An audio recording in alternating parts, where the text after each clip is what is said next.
Hello दोस्तों, स्वागत है आपका हॉरर नाइट्स हिंदी में। दोस्तों, अगर आप नए हो तो मेरे चैनल को जल्द से जल्द सब्सक्राइब कर लीजिए, जिससे आप और अच्छी डरावनी कहानियाँ सुन पाएंगे। दोस्तों, मैं उम्मीद करता हूँ कि आपको पार्ट 2 की कहानी भी पसंद आएगी। मैंने इस कहानी का पार्ट 1 नीचे डिस्क्रिप्शन में दिया है, आप ज़रूर जाकर पहले पार्ट 1 देखें, जिससे आपको पूरी कहानी समझ आएगी। मैं आपको थोड़ा रिकैप बता देता हूँ। पहले पार्ट में हमने देखा था कि कैसे दिनेश के पापा मम्मी ने दिनेश को बचाने के लिए उस नापाक आत्मा से सामना किया और इसमें उनकी जान चली गई। जब दिनेश 18 साल का हुआ तो उसकी नानी उसको एक डायरी देती है, जिसमें वो सारा राज लिखा था कि वो नापाक आत्मा कौन थी। दिनेश वो डायरी अब भी पढ़ रहा है। तुम्हारी मम्मी से शादी के बाद हम दोनों खुशी खुशी रहने लगे, लेकिन जल्द ही हमारी इन खुशियों पर ग्रहण लगने वाला था।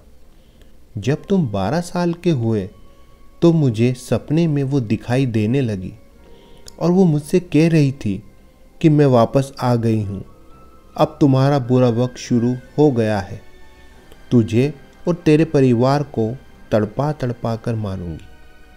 पहले तो मैंने सोचा कि ये मेरा एक सपना है, लेकिन मेरी ये गलतफहमी जल्द ही दूर हो गई। हर दिन कुछ ना कुछ घटने लगा। कभी तुम्हारी मम्मी को सीढ़ियों से धक्का दिया जाता तो कभी मेरी कार का पंचर होया मिलता। ये तो फिर भी टाला जा सकता था, लेकिन आगे और भी बहुत बुरा घटने वाला था। रात को अचानक से तुम्हारी मम्मी को किसी बुरी शक्ति ने बाल पकड़कर हवा में उठा दिया। वो दर्द के मारे बहुत चिल्ला रही थी। ये देखकर मेरे तो हाथ पैर फूल गए, मैं कांपने लगा। तभी मेरी नज़र ऊपर दीवार पर गई और जो मैंने देखा, मेरी तो सांसें ही थम गई। मैंने देखा कि संजना दीवार पर चिपकी हुई है, लेकिन अब वो एक भयानक रूप में वापस आ चुकी थी। उसकी शक्ल बहुत डरावनी और काली थी और दांत किसी भेड़िए जैसे लंबे, और वो बहुत बुरे तरीके से जोर जोर से हंसने लगी। मुझे समझ ही नहीं आ रहा था कि मैं क्या करूं, और एकदम से संजना की आत्मा ने तुम्हारी मम्मी को ज़मीन पर पटक दिया, जिस वजह से उसके सर पर काफ़ी चोटें आई और वो बेहोश हो गई। पूरे 2 दिन के बाद तुम्हारी मम्मी को होश आया। मैंने तुम्हारी मम्मी को सारी सच्चाई बताई। मेरी बातें सुनकर वो और भी ज़्यादा डर गई। वो दिन से हमारा बुरा वक्त शुरू हो गया था। हम उससे छुटकारा पाने के लिए कहाँ कहाँ नहीं भटके। तब जाकर हमें किसी ने एक बाबा के बारे में बताया और हम बिना देर करे उस बाबा के पास पहुँच गए। बाबा ने हमें एक उपाय बताया, लेकिन इसमें हमारी जान भी जा सकती थी। बाबा ने बताया कि हमें शमशान घाट पर जाकर कुछ मंत्रों का जाप करना होगा, और अगर वो शैतानी आत्मा तुम्हें भटकाए तो उसकी तरफ ध्यान नहीं देना है, और अगर तुम उन मंत्रों को पूरा नहीं पढ़ पाए और उसके छलावे में आ गए तो दोनों की जान जा सकती है। यही उपाय करने के लिए बेटा हम दोनों तुम्हें छोड़कर जा रहे हैं। शायद अब हम कभी मिल ना पाए। अपना ख्याल रखना। बस इतना ही उस डायरी में लिखा था। अब मेरी आंखों में आंसू आने लगे। मेरे पापा मम्मी ने सिर्फ मेरे लिए अपनी जान दे दी। उन्हें अपनी जान की कोई परवाह ही नहीं थी।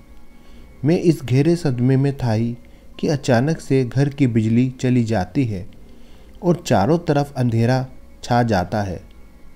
तभी मेरी नज़र सामने दरवाजे पर पड़ी, जहां मुझे इतने अंधेरे में भी किसी औरत की काली परछाई दिखने लगी, जिसकी चमकती आंखें सीधा मुझे ही देख रही थी, और एकदम से वो गायब हो गई। मेरा डर के मारे बुरा हाल था। मैं समझ गया था कि ये और कोई नहीं, संजना की आत्मा ही है। ये ख्याल आते ही मेरी हालत और भी खराब हो गई। तभी नानी भी मेरे कमरे में आ जाती है। मैंने तुरंत नानी से मोमबत्ती जलाने को कहा, लेकिन नानी ने पता नहीं अंधेरे में मुझे कुछ पहनाने लगी। नानी, ये क्या पहना रही हो मुझे? मैंने पूछा। चुप कर, इसे कुछ भी हो जाए उतारना मत, चाहे मैं भी बोलूं तब भी नहीं। और ये कहते हुए नानी मोमबत्ती लेने के लिए किचन में चली गई। काफ़ी वक्त बीत जाता है लेकिन नानी नहीं आई और मैं डरता डरता किचन की ओर जाने लगा। मुझे अंधेरे में कुछ भी नहीं दिखाई दे रहा था। किसी तरह मैं किचन के दरवाजे पर पहुंचा कि तभी कुछ मेरे पैरों से टकराया।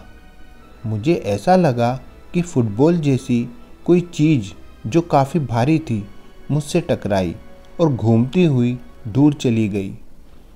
मैं जल्दी से किचन के अंदर गया और कपकपाते हुए मोमबत्ती जलाई, और जो मैंने देखा वो दृश्य भगवान किसी को ना दिखाए, जिसे देखकर मुझे बहुत जोर का झटका लगा। और वो था मेरी नानी का कटा हुआ सर, जिसे देखकर मेरी जोर की चीख निकल पड़ी। तभी मेरे कानों में चारों ओर से डरावनी हंसी की आवाज़ें गूंजने लगी। वो शैतान आत्मा बोली, अब तेरी बारी है, तुझे भी तड़पा तड़पा कर मारूंगी। ये कहना था कि वो एकदम से मेरे सामने आ गई।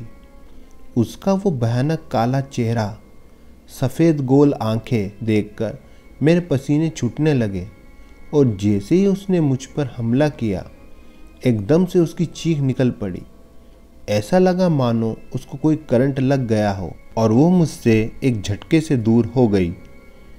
मैं वापस आऊँगी, तुझे भी तेरे माँ बाप के पास पहुँचाऊँगी। ये कहकर संजना की आत्मा गायब हो गई। मैं तो हैरान था कि उस आत्मा ने मुझे नुकसान तो दूर छू भी नहीं पाई। उसी वक्त मुझे याद आया कि मरने से पहले नानी ने मेरे गले में कुछ धागा जैसा बांधा था। शायद मेरी नानी समझ गई थी कि वह आत्मा मेरी जान को नुकसान पहुंचाना चाहती है। मेरे अपने सब मुझे छोड़कर जा चुके थे। उस दिन के बाद से संजना की आत्मा भी मुझे नहीं दिखी। हो सकता है कि एक दिन वो लौट कर आए। तो दोस्तों, अगर आपको कहानी पसंद आई तो मेरी वीडियो को लाइक और शेयर करना ना भूलिएगा। साथ में चैनल को सब्सक्राइब भी कर दीजिएगा। तो मिलते हैं आपसे अगली कहानी में।